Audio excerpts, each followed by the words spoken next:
Hello दोस्तों, midnight mystery में आपका स्वागत है। सोचिए, आप और आपका एक दोस्त कार में बैठे हैं। आप एक सुनसान सड़क पर कार चला रहे हैं, जहां दूर दूर तक न कोई दूसरी गाड़ी और न कोई राहगीर दिख रहा है। चारों ओर एक घना और डरावना जंगल और जंगल से आ रही अजीबोगरीब आवाजें जो आपको परेशान कर रही हैं। दुर्भाग्य से आप रास्ता भटक जाते हैं और समझ नहीं आता कि कहाँ जाना है। धीरे धीरे समय बीतता है और अंधेरा बढ़ता जाता है। जैसे ही रात होती है, अजीब घटनाएं शुरू हो जाती हैं। तभी अचानक आपकी कार बंद हो जाती है और दोबारा चालू नहीं होती। आप कार से बाहर निकलते हैं और पास के पेड़ों में कुछ हलचल महसूस करते हैं। आपके दोस्त की आंखें चौड़ी हो जाती हैं। वह धीरे धीरे पीछे हटता है और उसकी आवाज कांपने लगती है। तभी एक जोर की चीख सुनाई देती है जो आपके रोंगटे खड़े कर देती है। चारों ओर पेड़ों की शाखाएं हिलने लगती हैं, जैसे कोई छुपकर आपको घूर रहा हो। आप दोनों वापस कार में घुसने की कोशिश करते हैं, लेकिन कार के दरवाजे अचानक लॉक हो जाते हैं। आपका दोस्त अब और भी अजीब हरकतें करने लगता है। वह अचानक जोर जोर से हंसने लगता है और फिर चुप हो जाता है। उसकी आंखें बड़ी और लाल हो चुकी हैं और वह कुछ अनजानी भाषा में बोलने लगता है। आप घबराकर उसे शांत करने की कोशिश करते हैं, लेकिन वह और भी उग्र हो जाता है। इस हालात में आपके दिल पर क्या गुजरेगी? आज की कहानी इन्हीं सवालों का जवाब देती है। तो अपने हेडफोन लगा लीजिए और मेरे साथ कहानी में अंत तक बने रहिए।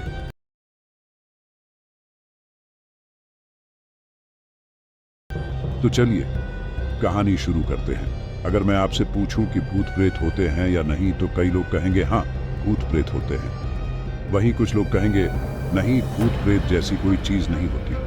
अगर आप उन लोगों में से हैं जो भूत प्रेतों पर यकीन नहीं करते, तो आज की यह घटना आपको सोचने पर मजबूर कर देगी कि आखिर सच में भूत प्रेत होते हैं या नहीं। आज मैं आपको मेरे दोस्त अमन के साथ घटी एक बेहद डरावनी घटना के बारे में बताने वाला हूँ। यह घटना लगभग 2 साल पुरानी है। यह उस रात की बात है जब अमन बेड पर बैठकर आराम कर रहा था। तकरीबन रात के 10 बज चुके थे, तभी अमन का फोन बजा। अमन ने देखा तो कॉल एक अनजान नंबर से था। कॉल पिकअप करने पर सामने से आवाज आई, हेलो अमन, कैसा है भाई? बड़े दिन हो गए यार, बात नहीं हुई। कहीं मुझे भूल तो नहीं गया? अमन ने जब यह आवाज सुनी तो पूछा, कौन हो भाई? नाम क्या है तुम्हारा? सामने से आवाज आई, हाँ हाँ, अब क्यों पहचानेगा?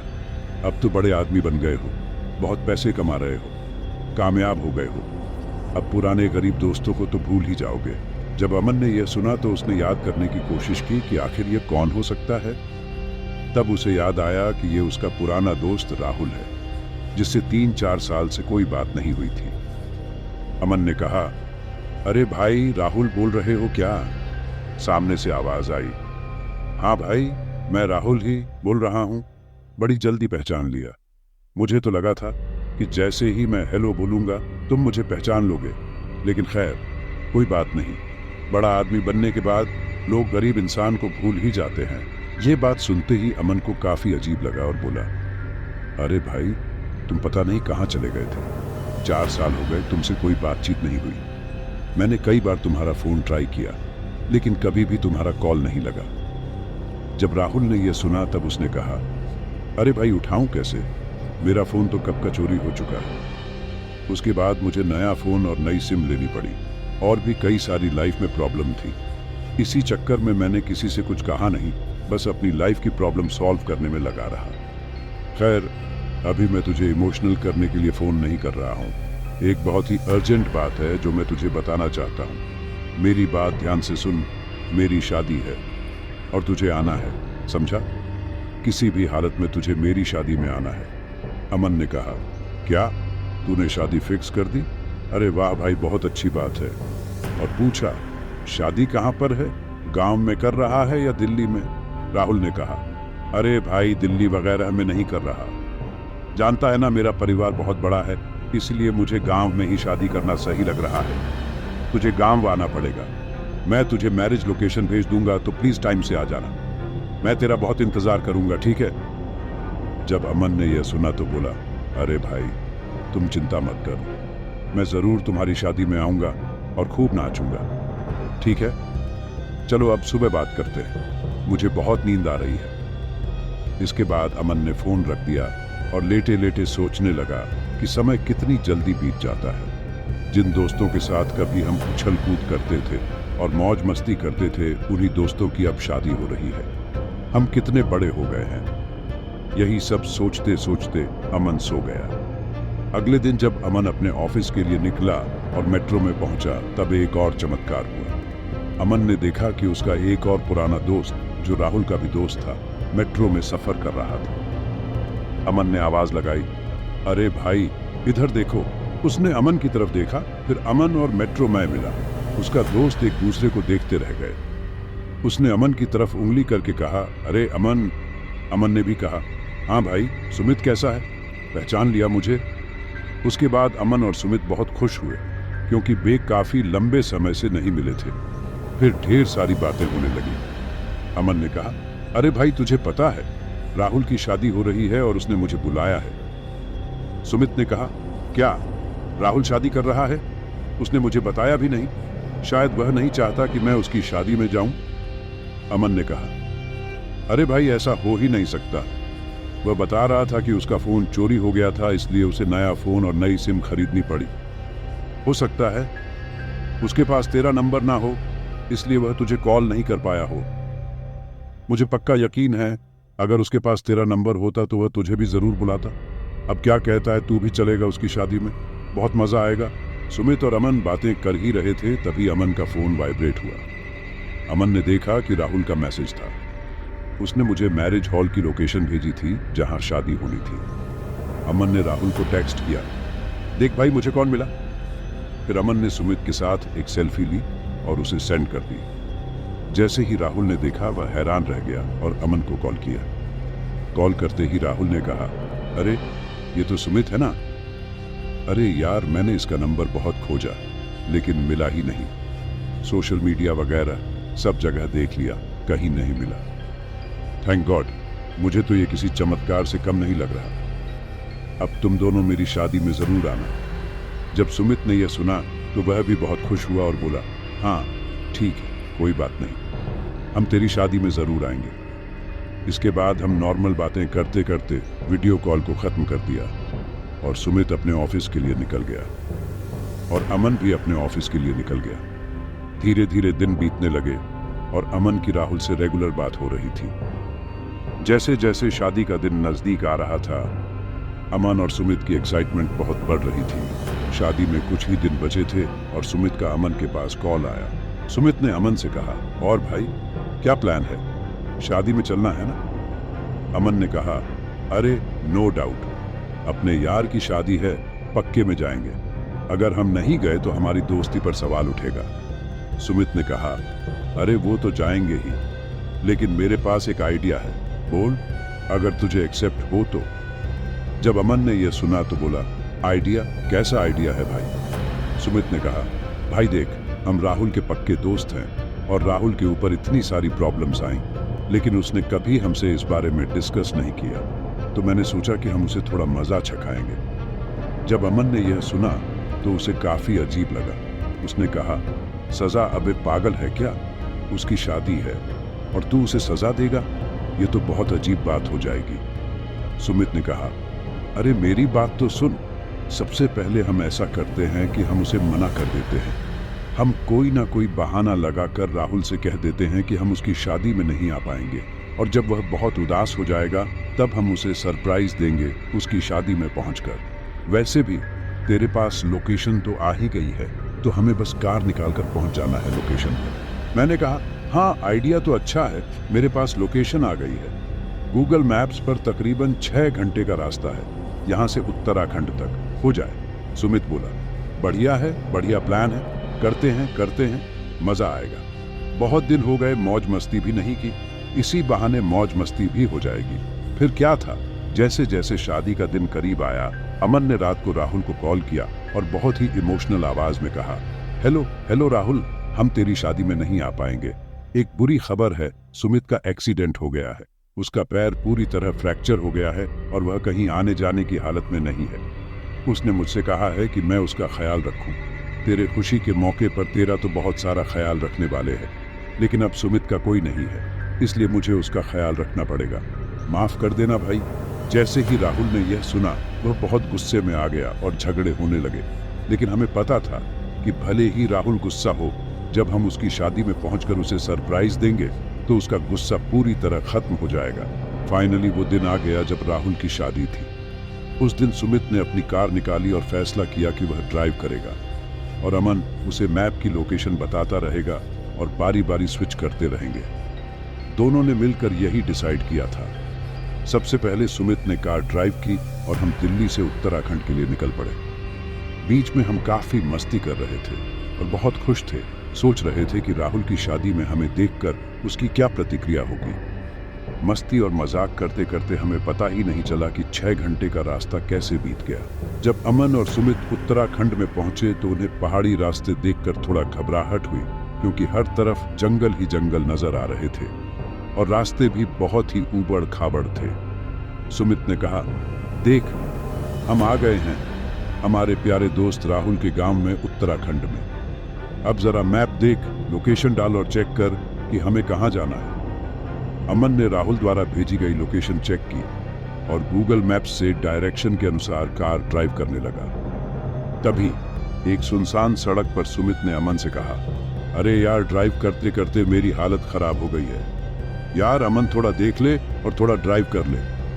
अमन ने कहा, ठीक है, वैसे भी तुझे काफी देर हो चुकी है। फिर हमने ड्राइविंग स्विच कर दी और मैं ड्राइव करने लगा। सुमित बहुत थका हुआ था। उसने अमन से कहा, लोकेशन साफ नजर आ रही है, जैसे जैसे ये बताए वैसे वैसे ले चल।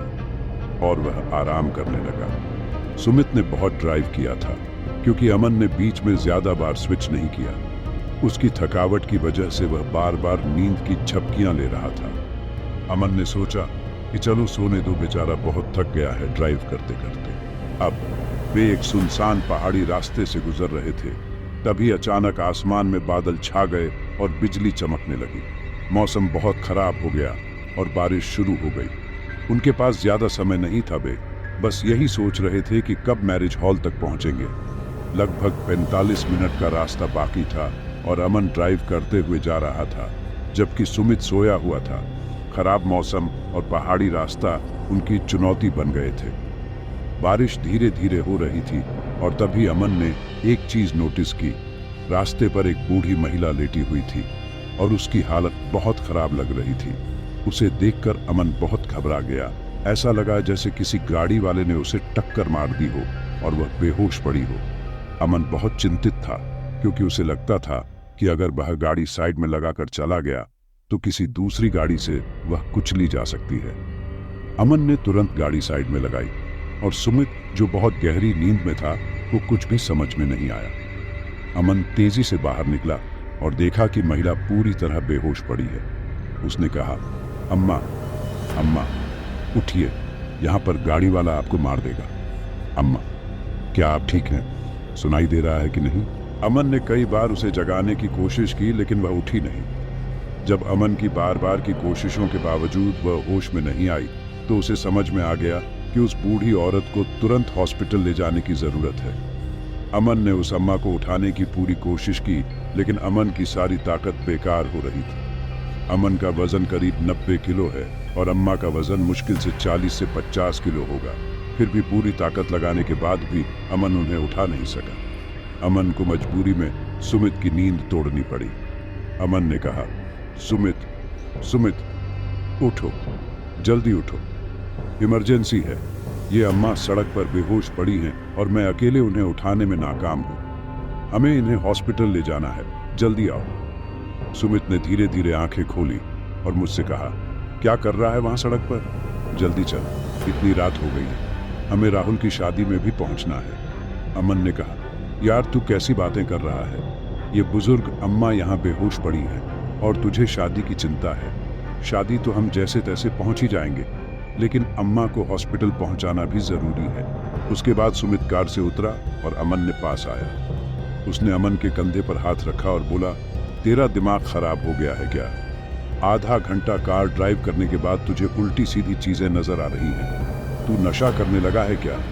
यहाँ कोई नहीं है, समझा? ध्यान से देख, आंखें खोल, होश में आ, यहाँ कोई नहीं है। जब अमन ने रोड पर देखा तो सच में वहां कोई नहीं था। ये देखकर अमन ऊपर से नीचे तक कांप गया। अमन के शरीर का एक एक रोम खड़ा हो गया और उसका दिमाग बस यही सोच रहा था कि अगर सच में यहाँ कोई नहीं है तो मैं किस अम्मा को इतनी देर से उठाने की कोशिश कर रहा था। तभी अचानक बारिश तेज हो गई और सुमित ने कहा, अरे यार, तेरे चक्कर में मेरे सारे कपड़े खराब हो जाएंगे, चल अब जल्दी। अमन का दिमाग फ्रीज हो चुका था। उसने सुमित से कहा, भाई तू ड्राइव कर, मेरा दिमाग काम नहीं कर रहा है। मैंने सच में एक बूढ़ी अम्मा को यहाँ लेटे हुए देखा था और तू कह रहा है कि यहाँ कोई नहीं है। सुमित ने कहा, तूने देखा था तो अब कहाँ है वह अम्मा? गायब हो गई या धरती खा गई? बता भाई। अमन के पास सुमित के इस सवाल का कोई जवाब नहीं था। अमन और सुमित पास समय भी बहुत कम बचा था। तकरीबन शाम के 6 बज गए थे और अंधेरा होने वाला था। हमें जैसे तैसे करके 9:30 तक मैरिज हॉल में पहुंचना ही था। सुमित ने एक बार फिर से कार की ड्राइविंग सीट पर बैठकर कार को चलाना शुरू किया और अमन बगल वाली सीट पर बैठा बैठा बस उसी हादसे के बारे में सोच रहा था कि आखिर वह बूढ़ी अम्मा कौन थी और मुझे क्यों नजर आई। दिन के समय तो उत्तराखंड की वो सड़कें और पहाड़ी रोड्स बहुत सुंदर लग रही थी, लेकिन जैसे ही शाम के 7 बजे वहां का माहौल एकदम बदल गया। ऐसा लगने लगा जैसे मैं किसी हॉरर मूवी का मुख्य किरदार हूं जो उस डरावनी जगह पर फंसा हुआ है। धीरे धीरे वहां की खूबसूरती एक डरावनी जगह में बदलने लगी और वहां की सड़कें भी बहुत डरावनी हो गईं। जिस रोड पर अमन और सुमित थे वह पूरी तरह से सुनसान पड़ी थी और दूर दूर तक सिर्फ जंगल नजर आ रहा था और बीच बीच में सड़क जाती हुई दिख रही थी।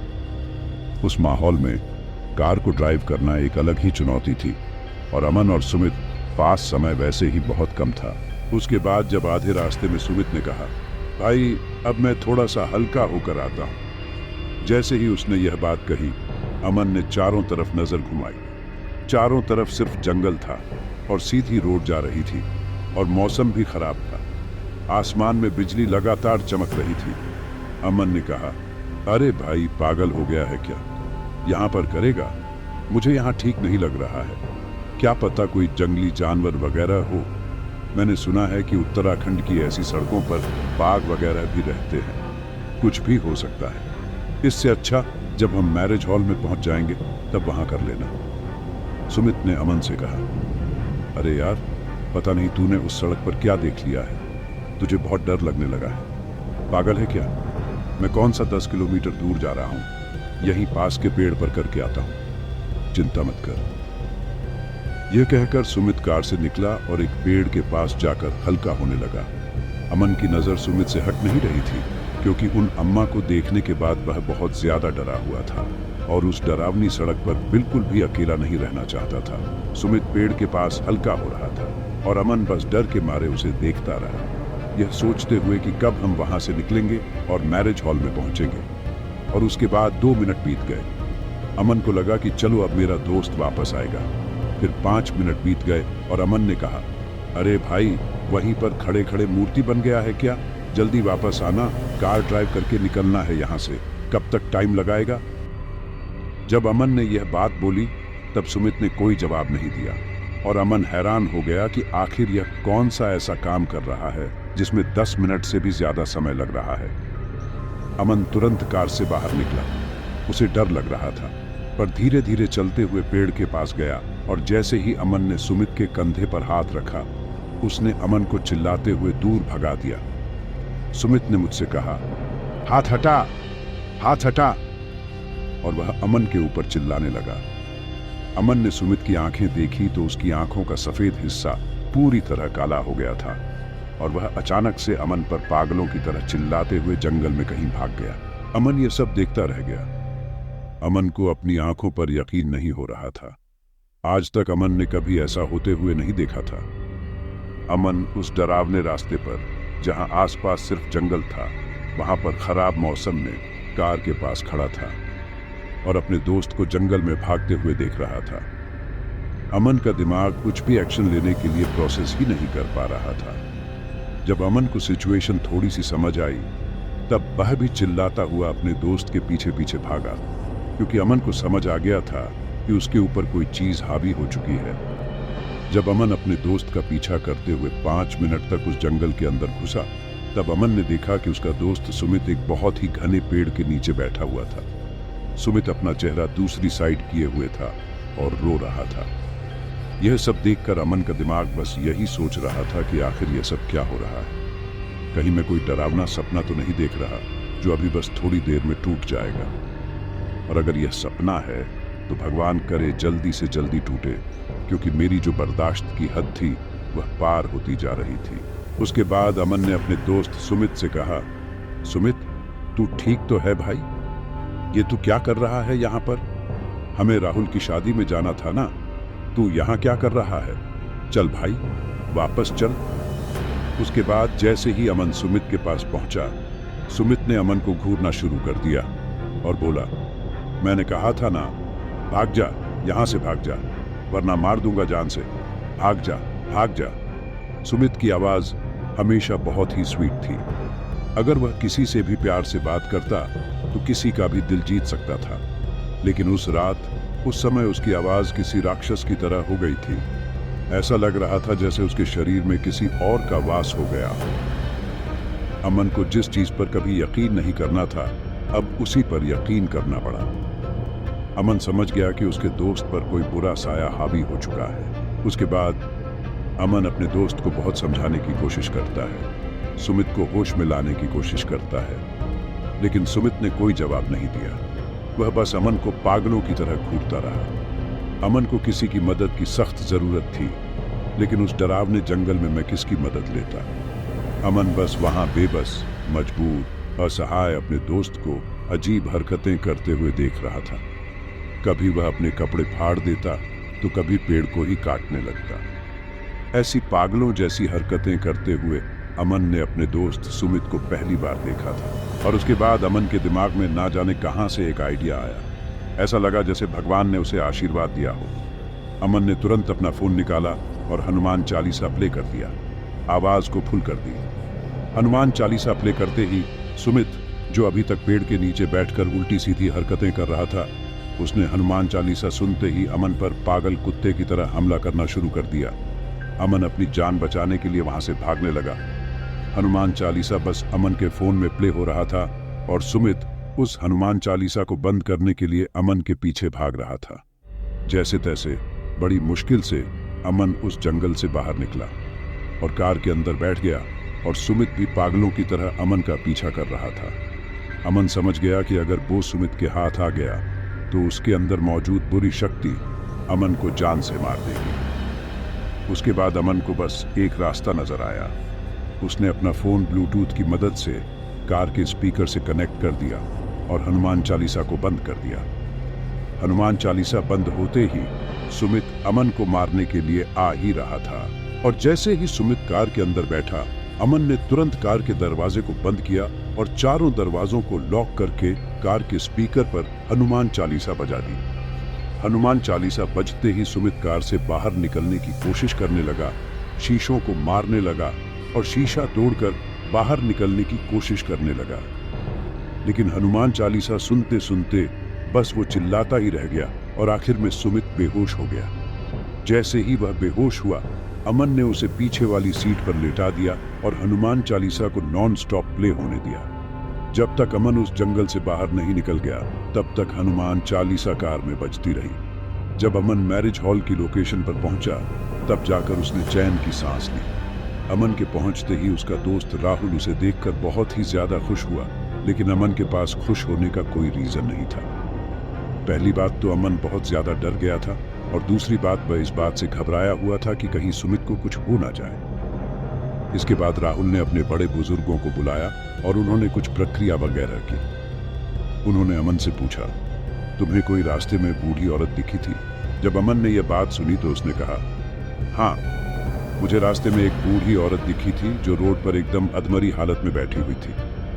मैंने उसे उठाने की कोशिश की, लेकिन मैं उसे उठा नहीं पाया। मुझे लगा कि यह बूढ़ी औरत घायल है और इन्हें मदद की जरूरत है। मुझे इन्हें हॉस्पिटल ले जाना चाहिए, लेकिन लाख कोशिश करने के बाद भी मैं इन्हें उठा नहीं पाया। उसके बाद जब सुमित ने देखा तो उसे कोई नजर नहीं आया, और जब मैंने देखा तो मुझे भी वह बूढ़ी औरत कहीं नजर नहीं आई। बुजुर्ग ने कहा, बेटा, वह एक छलावा था, जो तुम्हें परेशान करने के लिए आया था और उसने तुम्हें अच्छे से परेशान किया। जब अमन ने यह बात सुनी तो उसके पैरों तले जमीन खिसक गई। उन्होंने अमन को बहुत समझाया। रात के समय पहाड़ी इलाकों में और घने जंगलों में ये सब आम बातें होती हैं। तुम बाहर के हो इसलिए तुम्हें संभलने में काफी टाइम लगेगा। इसके बाद राहुल के बड़े बुजुर्गों ने कुछ रस्में और पूजा पाठ किए। उन्होंने एक ताबीज सुमित के हाथ पर बांधा और एक अमन के हाथ पर भी। उन्होंने अमन से कहा, इसे निकालना मत। जब तुम उत्तराखंड से बाहर निकल जाओ तब तुम इसे निकाल लेना, और जब भी तुम उत्तराखंड आओ इसे पहन लेना। उसके बाद पहाड़ों में तुम्हें छलावा परेशान नहीं करेगा। धीरे धीरे सुमित भी ठीक हो गया और उसने होश संभाला। फिर सुमित और अमन ने राहुल की शादी को एंजॉय किया, लेकिन इस घटना ने उन दोनों को अंदर तक हिलाकर रख दिया। लेकिन राहुल की यह शादी उनके लिए जिंदगी भर की याद बन चुकी थी। एक ऐसी याद जिसमें वे बहुत ज्यादा डरे थे, बहुत सहमे थे, लेकिन उन्होंने बहुत हिम्मत से काम लेकर एक दूसरे को बचाया भी था।